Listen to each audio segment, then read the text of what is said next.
So thank you, everyone, as I said, for joining us today.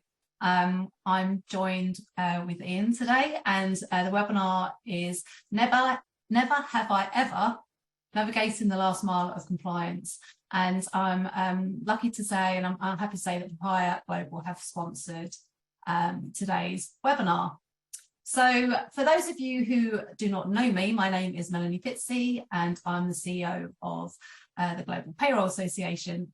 So I'm delighted to say I have Ian Giles here today with me. Ian is the Global Payroll Strategist for Papaya Global. Papaya provides payroll, payments, workforce management to all employment types in over 160 countries. Through a series of never have I ever scenarios, can you tell I'm going to struggle with that? Yeah. Ian will share lessons learned from mishaps and triumphs of global payroll and payments, from fragmented processes to compliance considerations. So as we delve into the experiences that shape the world of global payroll and payments, gain valuable insights, practical strategies, and real-world practices that will help you overcome its challenges. So just to let you know, the webinar is being recorded. The slides will be available. And please let us know if you do have any questions, and we'll answer those at the end of the webinar. So, Ian, over to you. Would you like to introduce yourself? Yes, thanks, Mel, and hello, everyone. It's my pleasure to be here today. I have to say before we start, never have I ever thought I'd be turning a drinking game into webinar. This is an absolute first for me. As Mel said, my name is Ian Giles, and I've worked in payroll for the last 25 years. I've had roles in all kinds of industries, ranging from retail and beauty to aerospace, in all types of businesses, from startup to matrix across the globe, providing leadership and strategy to populations of more than 100,000 employees in 170 countries. At Papaya, I work across the business, managing and building external relationships, supporting enterprise clients and solutions, and acting as an advisor. And the best bit is I get to talk a lot about payroll and payments. I'm also a mentor for the GPA, which is an opportunity for me to pay forward what I've learned in that 25 years within the profession. It's something I really wish I'd had when I was around in my early days. Yeah, and I have to say you are a popular mentor, Ian. So, right, so we're going to launch our first poll. So you see the slide in front of you. Never have I ever done any of the payroll tasks Ian has listed in this slide. So you will know that I have this magic number of people that I'd like to answer this question. So you have yes or no. So performs 500,000 keyboard strokes, use a dot matrix printer. Oh my God, that shows our age, Ian. Separated meters of perforated pay slips, paid employees in cash, hand-to-hand write checks. And I have to be honest with you, I think I miss getting my wages in cash. I used to love it. You know, a little envelope. It's nothing like the feel of cash, isn't it? No, but it's all changing now, isn't it? It is. We just have to remember the old days. So what do you reckon is going to be the highest, Ian? Yes or no? Oh, I think it's a difficult one to tell. I mean, there are so many people within the industry. We've got people, the old stalwarts. We've got people coming into the industry. I'm going to go with the fact that most people will not have done any of those things. Okay. Right, so I'm just going to give it just a few more seconds. So if you haven't answered, it's really easy, yes or no, and I have my magic number and it's nearly there. Thank you, whoever just did that for me. Right, I'm going to close it. Wow, we've got an abacus in the webinar chat. Have we? Oh my God, that's that's amazing. Wow. Okay, so we've got yes, 56%, no, 44%. So interesting results. I think I feel slightly old, but there you go. Ian, so how did you get into the payroll industry? I think just like everybody else, I fell into it. There isn't a careers fair, and there definitely isn't a payroll stand at that imaginary careers fair. Before payroll, I worked in the cinema industry. I organised new cinema openings. I manage red carpet events. One of my claims to fame is that I got to meet the entire cast of Armageddon, Bruce Willis, Ben Affleck, Liv Tyler, Michael Clarke Duncan, and many more. And one of the other highlights of that career was that I got to look after Richard Attenborough for the day. For those of you that don't know him, he's obviously been in Jurassic Park and many, many other films. After all that glamour, I moved into recruitment, where I placed up to 1,000 temporary workers a day into clients. I was asked to become the payroll manager. So you could say that I was actually invited into the inner sanctum of payroll. The rest is history. I think it would be very, very interesting to kind of like see in the chat window how many people, fellow payrolls, got into payroll too. Yeah, well, so let us know, what was you doing before you got into payroll? Because I think that there's a lot of people with interesting backgrounds, but maybe not as interesting as yours, Ian. Union billing. Okay. Oh, we haven't fallen into it. You chose it, maybe. So Ian, what was payroll like, shall I say, in the dark ages? Yes, you could say in the dark ages. Yeah. So quite honestly, it's not something that I'd ever do again. My first payroll was a weekly one. It had individual handwritten timesheets produced over multiple locations.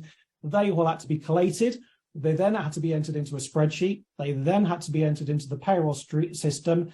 And that resulted in 500,000 keyboard strokes a week. It was crazy at that point in time. Monday to Wednesday was spent producing the payroll. Thursday to Friday was spent on producing the reporting. Printing was a thing. Like I say, we had the dot matrix printers, and they were the size of a small sofa. They weren't the little things that you see today. You move forward a few years, and I thought I'd won the lottery when we moved into normal size printers, A4 pay slips, and an envelope stuffer. I look back now with the introduction of employee self-service, I think maybe I wasn't quite so lucky. Things have gotten better over time, but I still do think that we've got a long way to go. So just looking at some of these answers, I think, sorry to say, I don't know if there's anything as glamorous of what you're, as your previous industry before you got into payroll, but there's some good ones on chat. So thanks for everyone that's answering. So I like the PGA Golf Tour one. Okay, PGA Golf, yeah, okay, that's a good one. Sorry, that might compete with yours, Ian. Everything payroll leads to payments, whether it's the employee, a benefits, or pension provider, a partner, or local government. How we get there can differ vastly, but the end result should be the same: happy, engaged employees and a profitable business. So this does all sound easy, doesn't it, really? But as we all know, in reality, it can be the complete opposite, even if you only get a small part of it wrong. So today's webinar is an opportunity to hear from someone, Ian, who's been in your shoes, got the t-shirt, has also got the grey hair. So he did say that I could say that. I feel bad. Obviously, I've got grey hair, but I dye mine. So today we'll discuss why is global payroll so complex, bringing payroll and payments into the 21st century, the challenges in global payroll payments, Paytech built for payroll, Papaya Global solution. Not all payrolls are created equal, understanding payroll maturity, legislation, compliance, and local payroll practices. So we've got a lot there to discuss.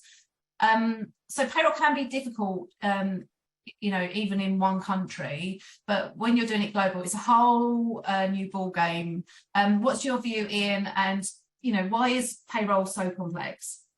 Great question, Mel. And I'm slightly distracted by everybody's stories still coming through. It's absolutely fantastic. It's probably one of the biggest points of the entire session. But no, really great question. I spent most of my working life in payroll, and I can say that never have I ever seen anything advanced as little as payroll and payments in business compared to any of the other functions in all that time. It shocks me how little both have advanced. Global payroll is complex for a variety of reasons. Regulations, compliance, data security, transparency, and banking rules, just for starters. And I believe it's caused by three things. We're holding on to the past and using outdated infrastructures. We're simply not investing in payroll enough. And sadly, there is little to no understanding of just how complicated payroll and payments can be. In an era of tech, payroll has been slow to get on board with automation. And can you believe that nearly as much of 25% of payroll is still done by hand with pen and paper? Now, payroll isn't one of those things that's easy to fix when it's broken. It's often too late. And when you try to, it takes a huge amount of effort. And I'm sure everybody making these comments in the chat feels that pain and has been there as well.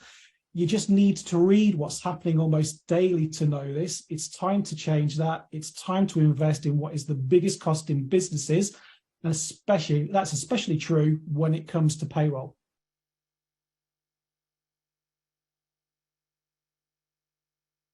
So looking at this slide here, the global labour workforce is currently 3.5 billion people.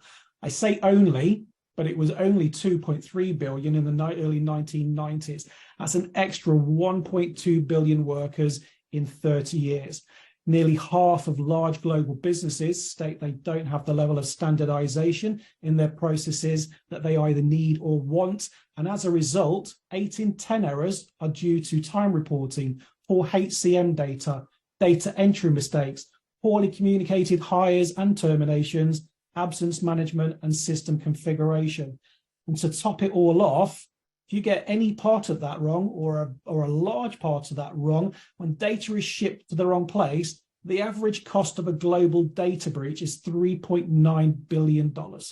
Yeah, and so that's a really interesting topic, isn't it? And it's a hot topic right now.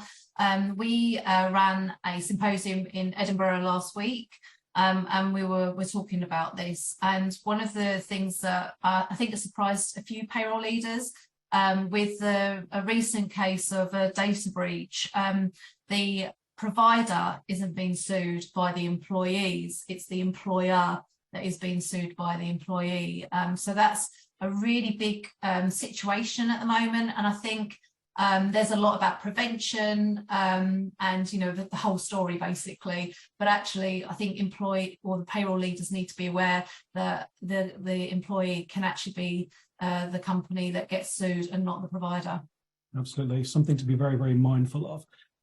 The numbers below, the ones that I've just kind of gone through, aren't mine. They are the output of a recent survey, which showed that the top 3 global payroll pain points are compliance, inefficiencies, and working across multiple jurisdictions. I think this is all a lot to think about and manage daily, bearing in mind there is technology out there to help solve these problems. Papaya, for example, has just introduced a new HCM cloud connector. It enables businesses to quickly onboard HR data. It's able to integrate any type of information, whether it's coming from your HCM, your HRIS, or even an Excel spreadsheet. The connector is able to reduce manual work by up to 90%. Paying 3.5 billion people adds another layer of complexity, and this is another little bit of maths here, and I am quite a geek when it comes to that kind of thing. But the figures blew my mind. Mel and I spoke about them a little while ago, and it's staggering. So there are 213 million businesses in the world at this moment in time. And for a moment, let's say every employee worked in a single country for every one of those businesses. The payroll cycle was monthly, and they only had one tax, social security payment, as well as 2 third-party payments to benefits and pension providers. That comes up as 50 billion payments a year. You make those countries 20, the number becomes 195 billion. You add 50, and that becomes 425 billion payments. In reality, and I think where everybody's coming from today, country-wise, we know that there are multiple pay frequencies, entities, pension as well as benefit providers. That number has to be in the trillions. We work in a multi-trillion payment environment without even thinking about it. Yeah, there was actually, before you came onto this slide, somebody had already put payroll touch lives of billions directly. So they're on the same page as you. So in the last couple of years, we've seen a huge boom in fintech growth, haven't we? More than we've ever seen in the last 30 years combined. So what do you think the biggest takeaways are from this period, especially concerning payroll? So I think the biggest takeaways in these years have shown us the art of the possible, but also how far we've still got to go. Never have I ever seen as much change as I have in those recent years. Many companies have had to think quickly in order to provide services and solutions to employees. This has brought an unprecedented energy of innovation, creativity like nothing that we've ever seen before, which is fantastic. Paytech itself has received a dramatic makeover. From the rise of QR codes to pay in restaurants, can't believe the first time I ever did that. I kind of scanned my phone on the table and that's it, the money was gone. You know, and then you kind of like look at the increased resilience on mobile payments in everyday processes. I only carry my bank cards around now as a backup these days. And I think a lot of us are kind of like getting to the same place. And yet, despite this Paytech evolution, payroll and payments seem to have been left behind. With the associated turbulence in the job market, payroll teams have had to ensure that final salaries, PTO balances, and more are delivered and recorded properly. So essentially, you've got two things happening here. One, there is an increased pressure on payroll teams to deliver like never before. And two, none of the technology needed to solve that has increased, you know, has been there to look at that increased workload. Papaya is working hard solving these problems. We've built what we call a payroll operating system, a payroll OS, if you will, which is essentially a global payroll and payment system that's both regulated and licensed. It can operate in multiple countries and can pay employees in multiple currencies. Its payment rails are instant and, importantly, designed for payroll. These types of solutions can drastically cut down payroll teams' workloads and pressure to deliver timely and error-free payments to employees. While some business has been turning to software solutions, others are still struggling to get themselves into a good place, often due to a fear of change, distrust of technology, or both. So the big question is really, what's payroll going to look like in the 21st century? What's the future? Another fantastic question. If we don't do something about it, it's going to remain siloed. It's going to remain after the fact and the same that it has been for a long, long period of time, rather than transparent and in the moment, which is ideal. Never have I ever thought about the fact that payroll operates smoothly as it could when it relies on these unnecessary systems and partners. It's just not possible. It's not efficient. To give you an idea of how far there still is to go, according to Deloitte, only 11% of companies say they have workforce data in real time. 11%. It's shocking. The more and more a business spends on global payroll, the less they see is it's likely to be siloed over these numerous systems, spreadsheets, and locations. It creates time-consuming manual processes. If a business operates in 10 countries, they are probably going to have 10 local payroll partners to ensure compliance in each of those countries. The lack of visibility also extends to payroll payments. Not being able to accurately track these payments can lead to compliance mishaps in the last mile of transactions. In the traditional model, there are an overwhelming number of disparate systems. The number of integrations can be non-existent, or be in large amounts and very basic. There's no real consistency or framework. The use of unsecured methods for sharing sensitive data and information, meanwhile, increases the chances of a data breach, as well as non-compliance with security regulations such as GDPR. There is a huge amount of effort for all of those involved. That goes without saying. I think everybody listening to us today can completely understand that that's the case, and they've seen it, they live it, and they breathe it. If you look at this slide, there is a lot going on between ATS, the hiring side of things, and payment. You've got HRIS, HCM, ERP, journal entries, payroll summaries, authorities, banks, third parties, and KYC, but they're not always connected. In my opinion, the answer must be Paytech built for payroll. Surely, I think we deserve the tools designed to do the job. And I think we do, absolutely. I'm sure everybody in the audience thinks the same way. We shouldn't be using tools that haven't been developed for payroll. We've always done it this way, just isn't a reason anymore to avoid evolution. Yeah, so that's this slide feels like a good time to do our next poll. So get ready, everyone. Zoom love changing how we do the polls. It's always keeping me on my toes. Okay, so has that launched? It hasn't yet. Okay, right, let me go back. Apologies. Oh no, it's not letting me launch. Oh, should we just ask them to put them in the chat? I think in the chat, yeah. Oh, it says a poll has been launched in this meeting, but it's not working. I apologise. I don't know what's happening here. So how many tools does your business use across these three functions? So we have 1 to 4, 5 to 9, and 10 plus. Thank you everyone for helping me out on this one. Oh, let me just see if this works. Right, I've just found out what I've done. Oh, there's the poll. There you go. I'm sorry. Maybe I'm obviously not the techie person. Oh gosh. Thank you. I think whilst that's going on, it would also be very, very interesting to kind of like see where people have got 1 to 4, how many countries that's across. Yeah, if you've done 1 to 4, that would be really interesting to find out. It would, because that kind of tells me that the number of jurisdictions is lower than some businesses that are using 5 to 9, and the poor unfortunate person that is using 10. 85 countries there. Wow, that's a big payroll. Nice payroll. that's good. That's meaty. That is. Yeah, that will. I'm sure that some things keep you awake there. 90. It feels like an auction. We buy that, didn't we? Are we just showing that we're proper payroll geeks? We are. Anyway, we've got to stop looking at the chat. We haven't got my magic number. If you haven't added this, could you just quickly add this? That'd be wonderful. Thank you. If there's the last couple of people that can just do it for me. Okay. Right, let's make sure I get this right next time. Right, okay. So we have 1 to 4, 48%, 5 to 9, 33%, 10 plus 20. There's a lot of countries there. There's a lot of countries, and there's a lot of people doing a lot of payrolls. That looks absolutely fantastic. Yeah, there's many a conversation and story to be had in there. I can tell without a shadow of a doubt.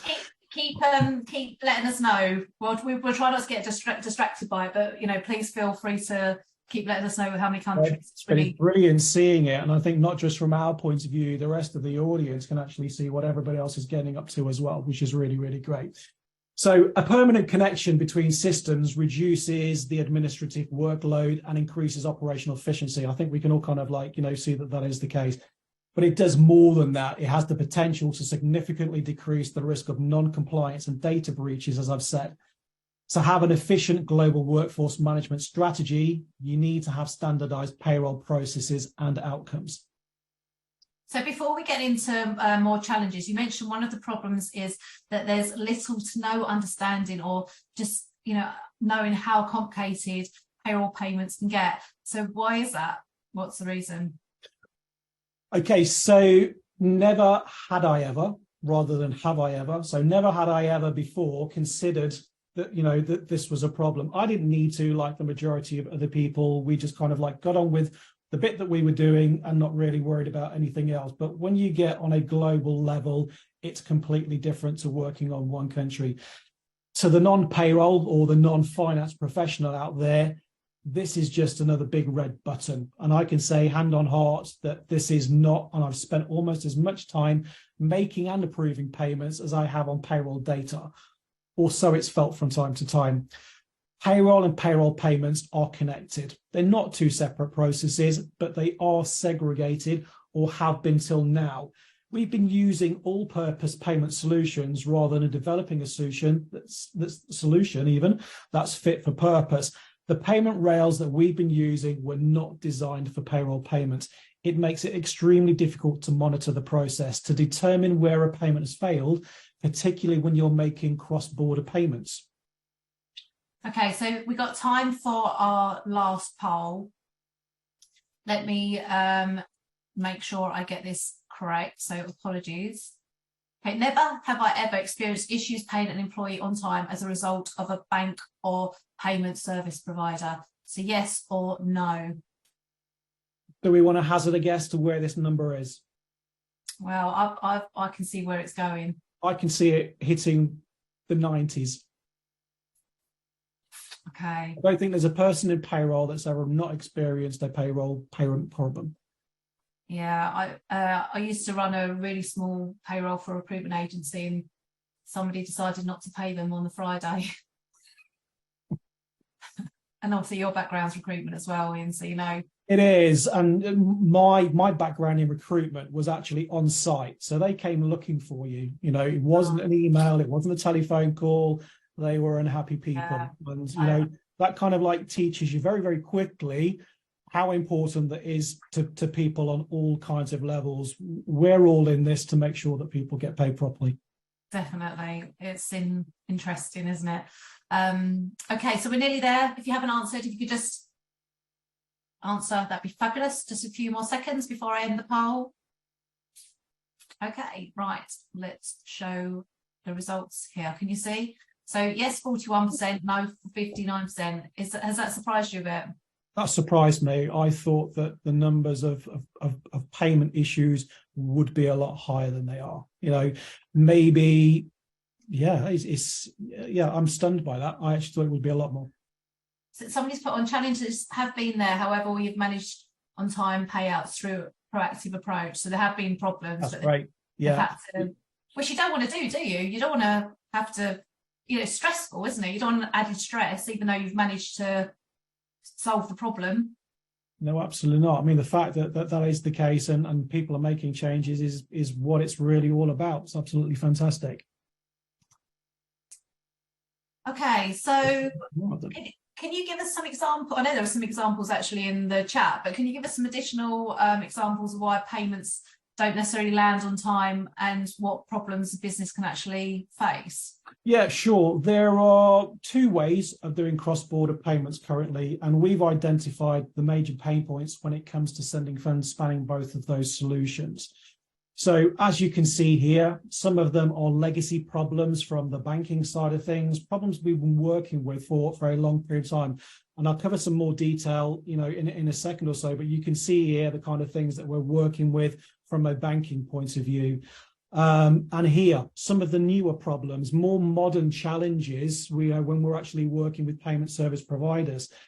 Payroll payments are highly sensitive and delays are a serious compliance issue.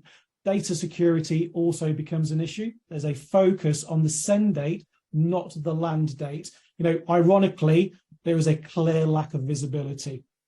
Businesses have to have a constant eye on local governments, banking regulations, cross-border transactions need to be paid in local currencies, creating currency conversion problems. Time to fund puts stress on working capital. Payment rails are non-optimal. There are hidden fees and FX volatility. They create voids. And I can almost guarantee that 99 times out of 100, it's the worker's payment is the one that this comes out of rather than the business. Payroll classification and identification of the ultimate debtor, i.e. you or the business, don't always take place. And KYC, setting up and managing local business accounts, takes months. It's time consuming. And it's a task that, yeah, it takes a huge amount of time. So just had a quick question of what does KYC mean, know your customer? Yes, absolutely. It's know your customer, as you say. I mean, we can kind of like go into some more details or take that offline, but it's a process of making sure that all of the boxes are ticked and everything is in the right place before we actually start moving payments around. So I'm not saying you're old, Ian, but we have been on a journey of work. And I'm sure you've seen a few payment challenges along the way yourself. Would you like to share what you've seen?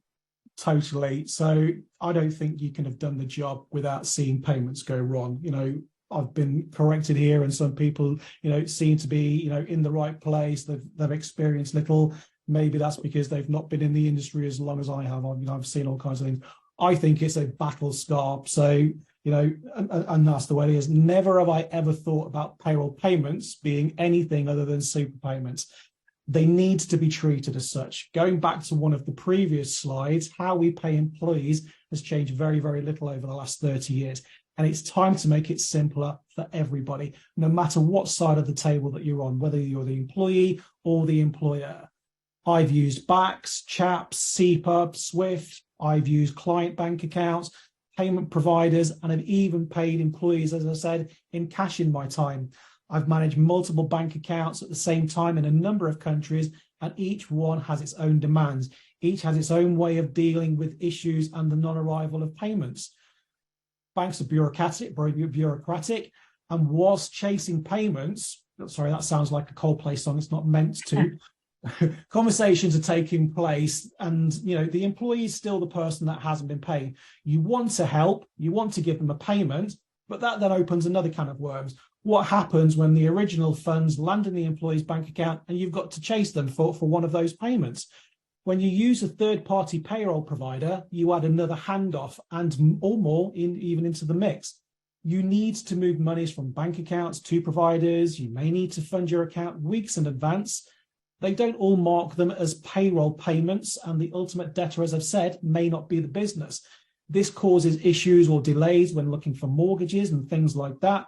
Some of the partners, some third-party payment providers are also using their own third-party payroll providers, and that creates an even greater lack of visibility within the process and the chain.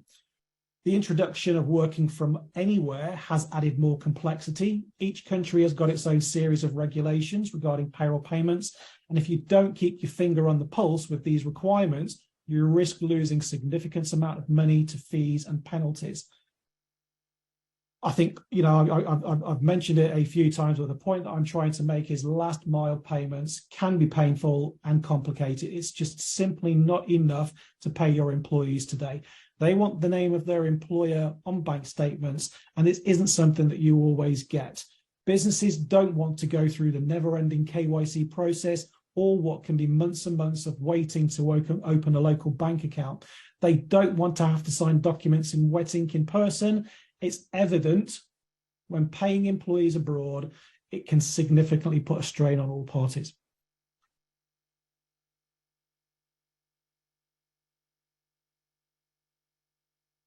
So this is the reason that Papaya is focusing so heavily on payroll payments. They are this unique breed of transaction.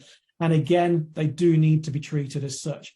We've been working constantly to build new products that answer these unique problems. Our Payroll OS comes with 5 money transfer licenses, offers payments in as little as time as the same day, and gives clients the ability to fund in 13 currencies and pay out in 160 countries. There's a little bit more detail on this slide, but we offer same-day payments in some locations, and it takes no more than 72 hours guaranteed anywhere else. This frees up your working capital. Payments are 100% accurate. The money an employee has earned is the money that they get. We use tier 1 banking security measures and are a licensed payment provider. Nothing is hidden. You get to see where the money is at every single stage of the process. We run vigorous AML screenings processes for every single payment we go through. The security is exactly what you would expect it to be, and we provide full liability if anything goes wrong.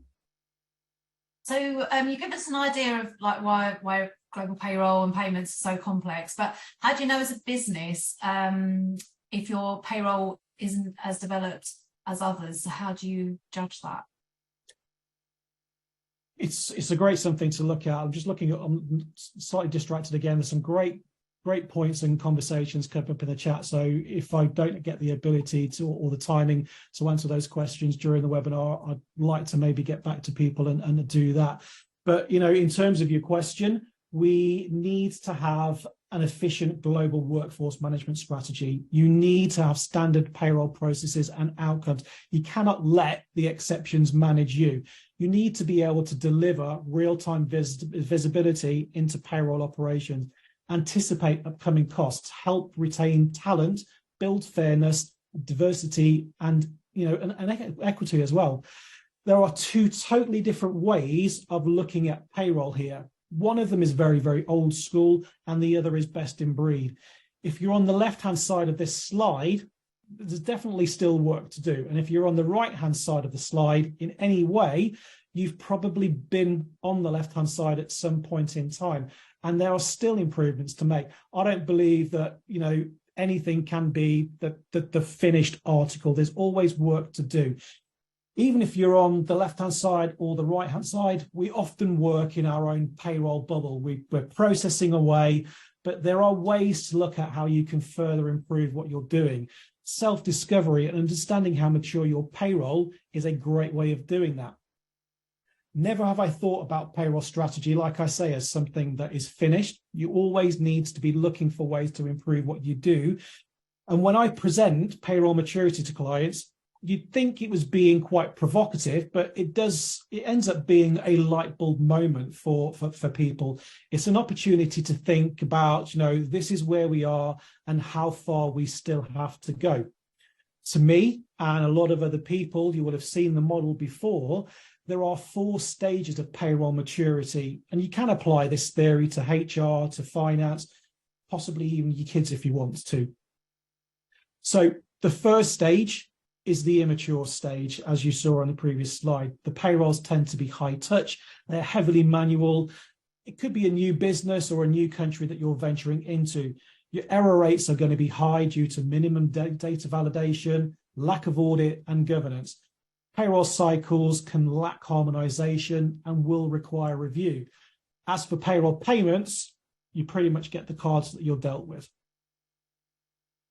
Then comes the reactive payroll. It's focused on maintaining but not improving payroll expertise, compliance, and admin. They've got a medium to low touch and a moderate level of manual effort. I think most payrolls sit here in this space. We're constantly firefighting. And again, payroll payments aren't necessarily the main focus here. Then you have a controlled payroll. It's focused on improving payroll execution from one cycle to the next, increasing the technical expertise and achieving excellence. The number of technologies is kept to a minimum. There's a lower touched approach that reduces error and effort. Payments get more attention naturally because the rest of the payroll is improving as well at the same time. And then you have the gold standard of payroll, the strategic payroll. It's got the ability to shape strategy by influencing other functions. It delivers the valued added activities you can't necessarily get to because you're in one of those other 3 phases. It's managed through centers of excellence. It focuses on the payment process. It works with partners, importantly, not vendors, and has an employee self-service model in place. Employee satisfaction and business trust will be very, very high with this payroll model.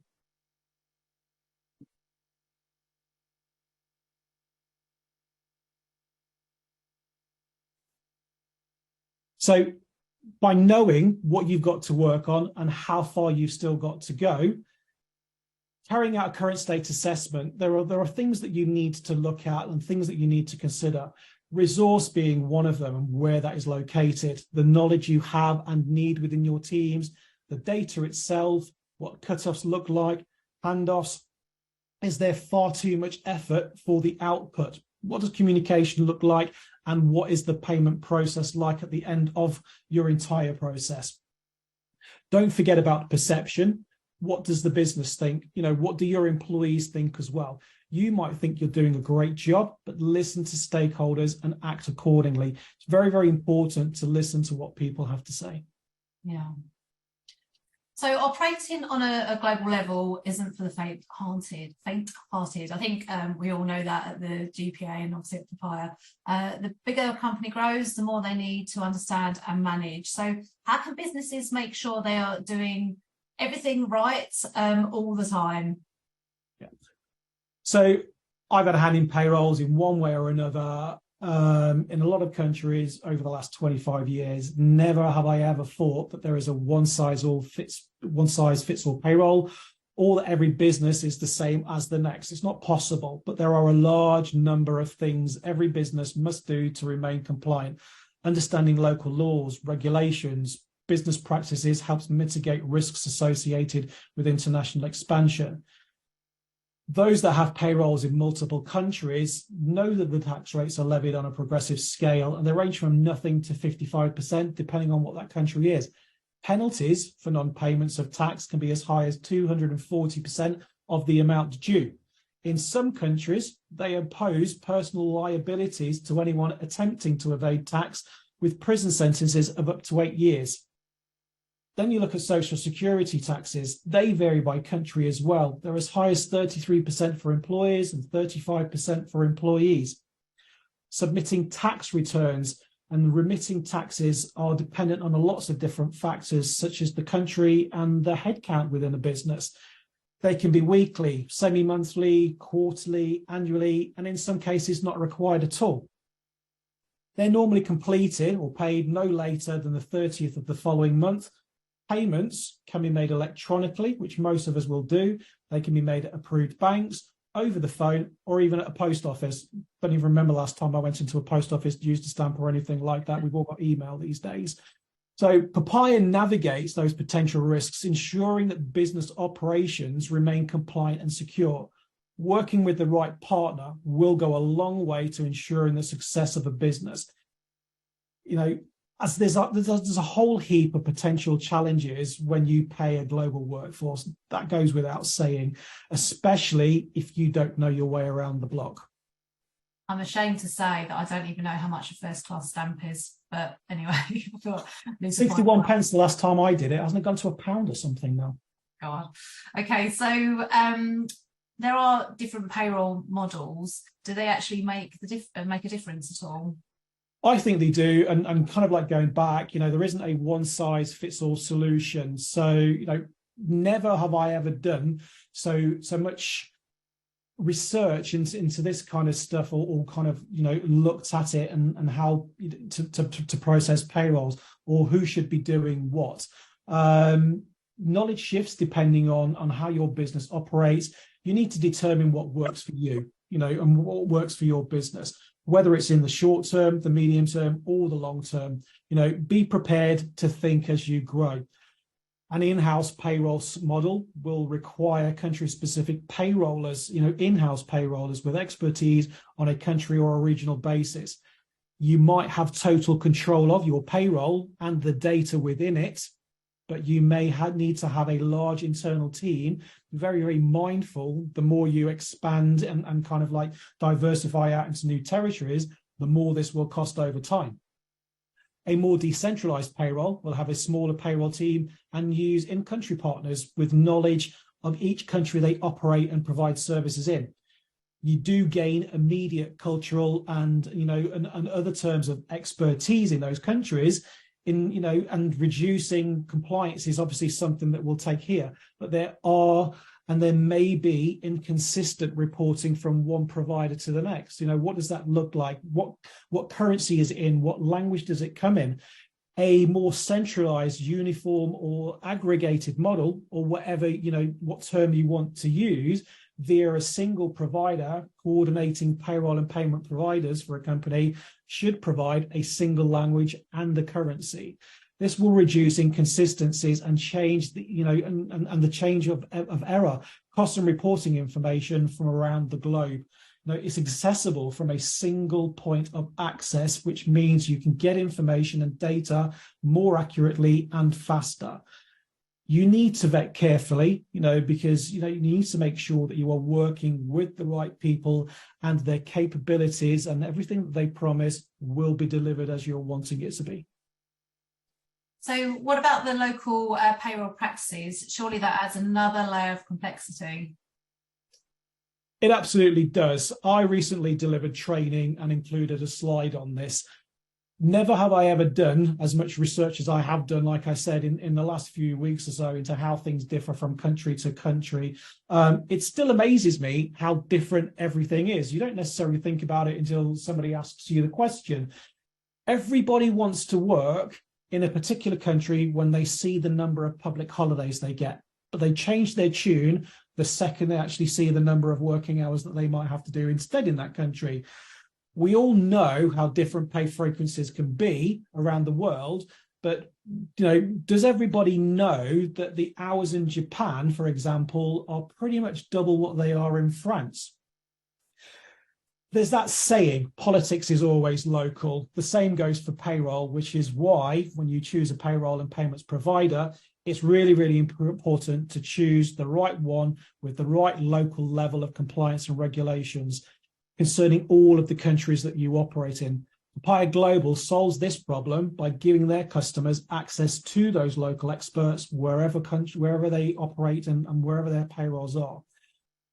Before we get into any questions we might have, I think, you know, there's a few things that I'd like to kind of like leave the audience with. I think we can kind of like all agree on this. The mission of payroll is to pay everyone on time, as we said, every single time. Even after you've gotten the data right, the legislation correct, compliance and local practices right, it can still feel clunky at the very, very back end. We've touched on this throughout, but there are a few things that businesses should be focusing on when paying employees, and those are the things that we're solving at Papaya. Everything leads to payments. We've said this throughout the webinar, but it's absolutely true. You need to stop focusing on when the send date is. Send dates don't account for delays. They don't necessarily capture public holidays and those kind of things. You need to focus on the land date. More is often worse. Too many cooks definitely spoil the broth, as they say, and too many handoffs will have an adverse effect on your payroll and payments. Bottlenecks and points of failure are prime examples of what will happen here. Paytech for payroll will win the day, but not just the day, the week, the fortnight, the month, or whatever your payroll cycle is. And remember that not all payrolls are created equal. Level up the playing field, assess and take stock, and then take a step back and look at what you can become, look at how you can become best of breed. Okay, so before we go on to questions, I wanted to leave everyone with one final thought. This is too difficult for a mathematician. It takes a philosopher. The hardest thing in the world to understand is the income tax. And that's Albert Einstein, so that says a lot, really, doesn't it? I think it really, really does. You know, the jobs that the audience and every other payroller is performing at this moment in time, it's the foundations of a business. You know, if we do not do what we do, people do not get paid. You know, so I would like to say a big thank you to everybody that I know, everybody in payroll. I think you're doing an absolutely fantastic job. They are. Okay, so we've got a couple of questions. If you do have any questions for Ian, please put in chat or the Q&A. How can technology help support global payroll operations? Okay, so robotic process automation, RPA for short, is ideal for tasks that are repetitive and rule-based in high volume, particularly for payroll. It means that bots can work faster with more accuracy and scale to virtually any level. They can stay on task 24 hours a day, and if necessary, you know, that's what they get up to. They also, like me and the majority of payrollers, don't need sleep and don't need caffeine, so they can kind of like get on with the job. An automated system is also capable of unifying data from across the globe into a single report, making all information and employee needs easy to find. A platform like ours, Papaya's, can help standardize payroll processes and outcomes. It helps deliver real-time visibility into payroll operations. No more of that post-payroll reporting. All that does is it's after the fact, and it eats into your next payroll cycle. You know, it might feel like doom and gloom, and it might feel like there are job-stealing robots everywhere. I don't think that's the case. I think it's an opportunity to review what you do and improve on other areas. If you've got RPA within your payroll doing the tasks that take all of this time, you get to these valued adding activities like we've kind of like suggested. Imagine being able to get to business contingency planning and succession planning. Those of you that can remember, this also means no more dusting off the once in a year payroll laptop that comes out to kind of like, you know, to do those activities. You get to spend more time with your teams as well. And also from my point of view, I think it's a driver to increase the profession, isn't it? You know, how the payroll industry is perceived within industries and within own businesses to have that data. It absolutely does. You know, payroll, you know, it's not glamorous. I'm not sure whether or not it really ever will be. I don't think anybody's ever going to make a film about it. I'm sure we've got an audience here for it, but these kind of things mean we can get to doing a lot of the other things that we do. I wrote an article a little while ago about the 11 essential skills for payrollers. We do so much more than payroll. You know, project management, we herd cats, we make sure that everybody comes together. There is so much more that we do.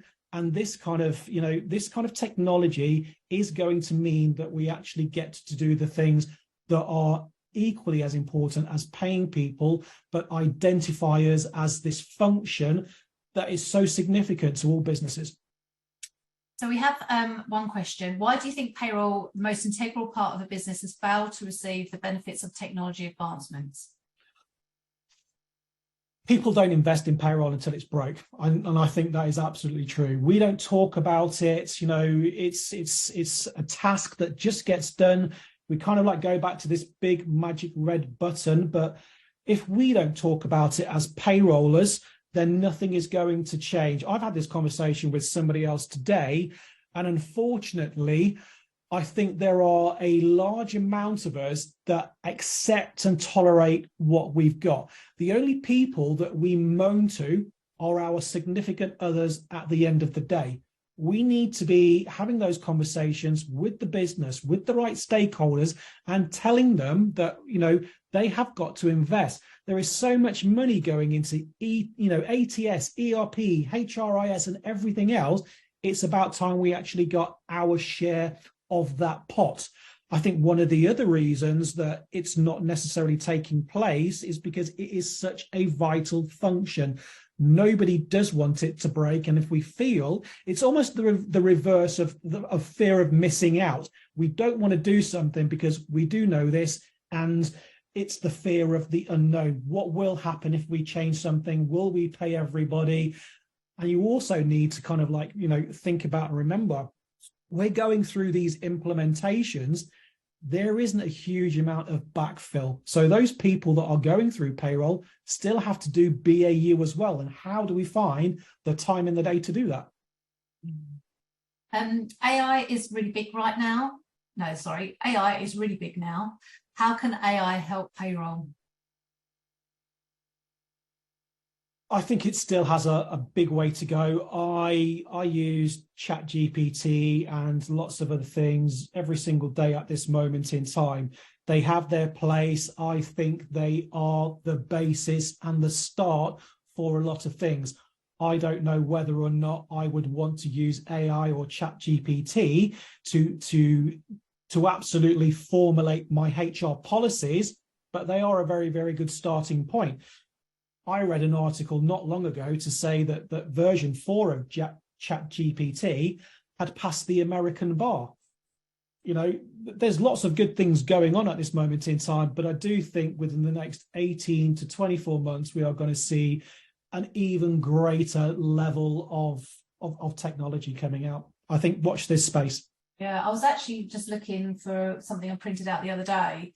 I asked ChatGPT how it was going to affect the payroll industry, and it said it wasn't going to, but the AI side of it would help to make it more automated. And also I asked about minimum wage in Spain, and it didn't give me the confidence with the answer because it felt like it didn't want to actually give me the answer. It just said this is what it was in 2021, but blah blah blah, it could change. So I think the tool's there, isn't it? But it will not now. Okay. Madeline has just made a really, really good point about including payroll managers in strategic decisions. I've said for a very, very long time, you know, discovery is absolutely key to implementation or anything you do. If you do not have the right stakeholders in the right place at the right point in time, you're doomed to fail. If you don't get payroll managers and payroll supervisors, as well as payroll team members involved at the right points in time, it is going to go wrong. Unfortunately, a huge amount of those decisions do take place outside of our kind of, you know, our remit, and that shouldn't be the case. We are the people at the end of the day that are going to be the end users. Senior stakeholders will walk away from a project and move on to the next something. We are the ones left holding everything together. So I'm absolutely with you. We should be involved in every stage of that process. Do you think that payroll managers, leaders need to network within organisations to get themselves known, to get out of their comfort zone? Absolutely. I think, it is difficult for some. You wouldn't believe it, but many, many years ago, this isn't the kind of thing that I would do. I would sit around in my own little corner and just kind of like get on with it. But we have got to be talking as payroll and payment professionals all of the time. How are we going to learn what good looks like if we don't see it somewhere else? I've had the fortune to work with lots of businesses over my time. I've taken ideas to them. I've taken ideas away from them. I've applied them somewhere else, and I've put recommendations in place, and we've worked on those. It's absolutely imperative that we all talk to one another.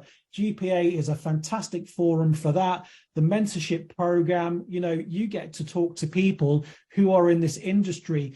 Businesses run mentorship schemes were absolutely great, but they don't always necessarily, take place with people that know what we know. LinkedIn is great. There are so many forums. There are so many opportunities in there to read blogs, white papers, webinars, podcasts. There is so much information out there that it is there for everybody to read and digest. Get on with it, I say. Yeah, definitely. Right, so we've got time for one last question. Still on the automation theme, will new workers in the age of automation be less competent since they rely on technology to do the thinking and understanding the legislation? This is another conversation I've had. We've had this conversation. I've had it with a few other people. That is probably one of my biggest fears for the payroll industry. There are lots of people like me who have been in it for a number of years. I can sit down with a blank piece of paper and produce you a pay slip with manual tax and social security calculations. I'm not convinced in today's world that is going to be the case. There is a lot of reliance on technology and systems. Technology is absolutely fantastic because it is going to make what we do easier, but we are always going to need somebody behind it knowing that the data flowing through is correct. If all you're looking at is one spreadsheet to a database, that's all you can see. You don't necessarily scan through it and see the issues.